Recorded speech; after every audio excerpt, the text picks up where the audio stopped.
21 ലക്ഷത്തോളം സന്തുഷ്ടരായ ഉപഭോക്താക്കളും 2 ലക്ഷത്തോളം തിമിര ശസ്ത്രക്രിയകളും പൂർത്തിയാക്കിയ മലബാറിലെ ഏക കണ്ണാശുപത്രി Alsalama high hospital, hospital road, Perinthalmanna. Koppam Mannengode Kormothupadi റോഡിലെ വെള്ളക്കെട്ടിന് പരിഹാരമാകുന്നു. 10 ലക്ഷം രൂപ അനുവദിച്ച പദ്ധതിയുടെ നിർമ്മാണോദ്ഘാടനം മുഹമ്മദ് മുഹസിൻ MLA നിർവഹിച്ചു.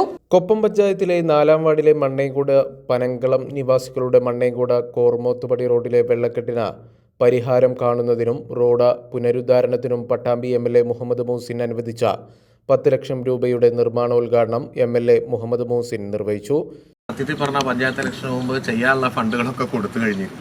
പിന്നീട് വേറെ 1-2 ഫണ്ടുകൾ എടുത്താണ് ഇവിടേക്ക് 10 ലക്ഷം രൂപ അനുവദിച്ചത്. നമുക്ക് വേണമെങ്കിൽ 15, 20, 25 ലക്ഷമൊക്കെ അനുവദിക്കാം. പക്ഷെ അതിനുള്ള കാശ് നമ്മുടെ കയ്യിൽ അപ്പം ഇല്ല. അപ്പോൾ ഉള്ളതുകൊണ്ട് പരമാവധി ജനങ്ങളോട് പറഞ്ഞൊരു വാഗ്ദാനം അത് പാലിക്കുക എന്നുള്ളത് കൊണ്ടാണ് ആ ഫണ്ട് വെച്ചത്. വലിയൊരു ടീം വർക്ക് ഇതിൻ്റെ പുറകിലുണ്ട്. ഇല്ലെങ്കിൽ ഇത്രയും വേഗത്തിൽ ടെൻഡർ ആവില്ല. അപ്പോൾ ടെൻഡർ സാധാരണ അനുവദിച്ച് ഇത്രയും വേഗം ടെൻഡർ ആകാൻ കഴിയുന്നതല്ല. പക്ഷേ ടെൻഡറായി, കരാറുകാരനെടുത്തു. ഇനി വർക്ക് ആരംഭിക്കുക എന്നുള്ളതാണ്. അപ്പോൾ ഇതിൽ പരമാവധി ചെയ്യാൻ കഴിയുന്ന അത്രയും കാര്യങ്ങൾ അതിൽ ചെയ്യാം. അപ്പോൾ അവിടുന്ന് പറഞ്ഞാൽ തകർന്ന് കിടക്കുന്ന ആ ഭാഗമാണ് ഫസ്റ്റ് പ്രയോറിറ്റിയിൽ നമ്മൾ ചെയ്യുക. അതിന് സെക്കൻഡ് പ്രയോറിറ്റി എന്നുള്ള നിലയ്ക്ക് ഇതും കൂടി ചെയ്യും.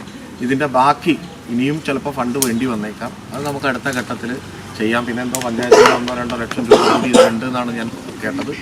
അപ്പോൾ എന്തായിരുന്നാലും അത് ചെയ്യും. ഇതിൻ്റെ നിർമ്മാണം നമ്മൾ നിർമ്മാണോദ്ഘാടനം നടത്താത്തതുകൊണ്ട് തെരഞ്ഞെടുപ്പ് ഡിക്ലെയർ ചെയ്തിട്ട് പണി നടക്കാൻ തടസ്സം വരാൻ പാടില്ല. അപ്പോൾ അതുകൊണ്ട് നിർമ്മാണോദ്ഘാടനം നടന്നതായിട്ട് അറിയിക്കുകയാണ്.